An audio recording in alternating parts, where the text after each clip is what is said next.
I am Rochelle Payne-Baum, your pain whisperer, and I'm a physical therapist. And in fact, I have a new prop to show you today. So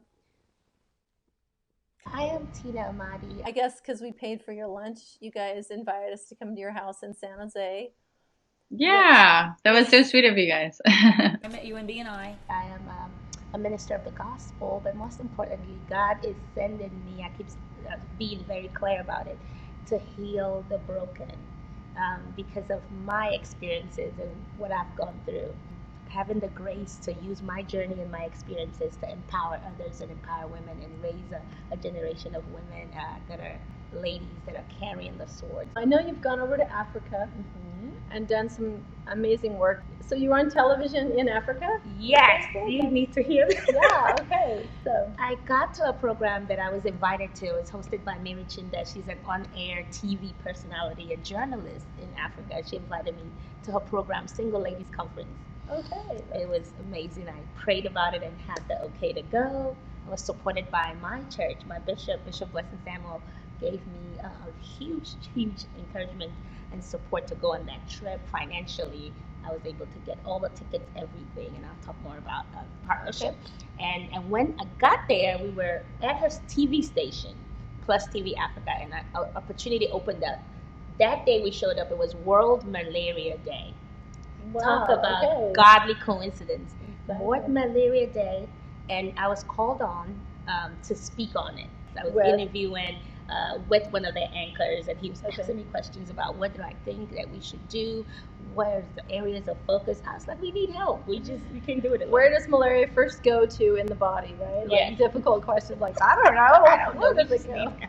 I just know it's bad. One of the donations that we had received was to go help kids. So those were medicines and vitamins for kids to preventing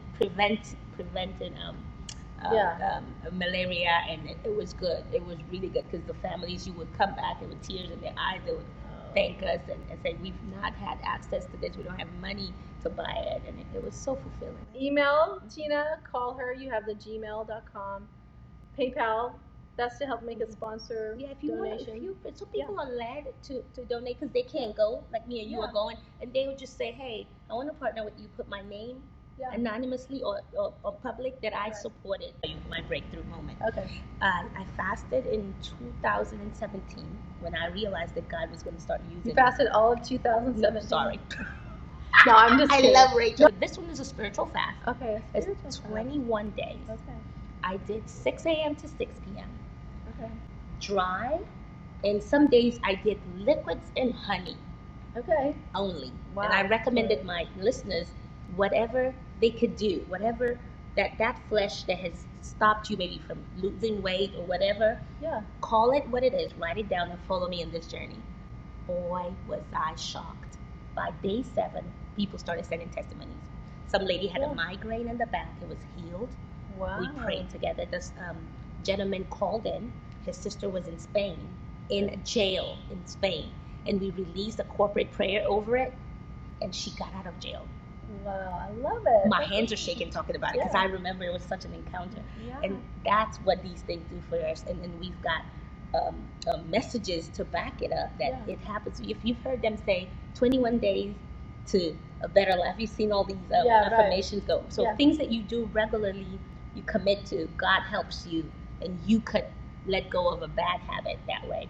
Lose weight that way, get connected to God. Yeah, well, it's great because then I got to find out what an amazing athlete you are. And here we have one of you in the newspaper winning the championship of, I don't know what it was called, but you were the Central American tennis champion, right?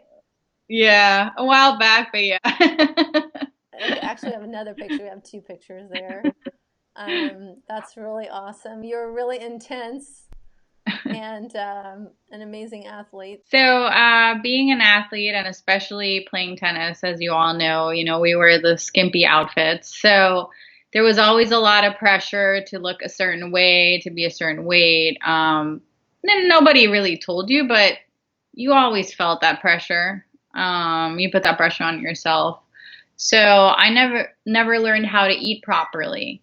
So I would be doing all these crazy diets. I even had, an eating disorder when I was younger. I just wish that, when I was a teenager, somebody would have taught me properly. And my mom did take me to nutritionists, but it's like I didn't really trust them. It's like I thought that if I would do what they would tell me, I would gain weight. So that's what I'm trying to do. I'm trying to take all that experience, all those fad diets that I did, all that experience on what not to do, and try to help my patients. If you want to get to, those physiques that you see on Instagram, you definitely need to learn how to use the tool, because if you don't, it's very difficult to know where you're at, what you're doing, what can we do to improve, or the calories. You need to track to be able to, set your next goal. So there's a lot of us that wish we had a psychiatrist to talk to. I mean, fortunately, we can talk when we're lifting weights, right? But how would somebody know when they need a psychiatrist or when they need professional help? Yeah, that's a really good question, because I think that a lot of times by the time I see someone, they've been suffering so long and trying so hard to just kind of maintain on their own that they're almost not functioning a lot of times by the time they come in, just from depression and anxiety and stress. Yeah. So, I think, some signs that you might need to talk to somebody, whether it be a psychiatrist or a counselor, is if you spend, if a lot of the time you're very unhappy, or, mentally you start forgetting things, or you feel like your mind's not working as well. A big warning sign is when your sleep starts to be a problem. Sometimes people don't like to think about their problems, so they start drinking too much, or other sort of addictive behaviors to try to take their mind off of things. When your relationships are really having a lot of problems, that's usually a sign that there's something going on with somebody in that relationship. In a relationship. What do you do to find balance as a business owner, as a mother, and you're a grandmother? I'm a grandmother, right? 7. And you have a child at home that you want to make sure and keep connected to. Neither of us have 9-to-5 jobs. We just do not. So my husband works 24-hour shifts.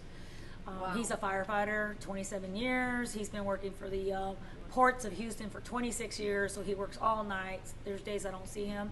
And we have a 15-year-old son. Wow, so balancing running a gym from sunrise to sundown and having a child at home, that's still an obstacle. So I'm still working on trying to get staff in here so that I can be at home with my 15-year-old son and my husband when he's home as well.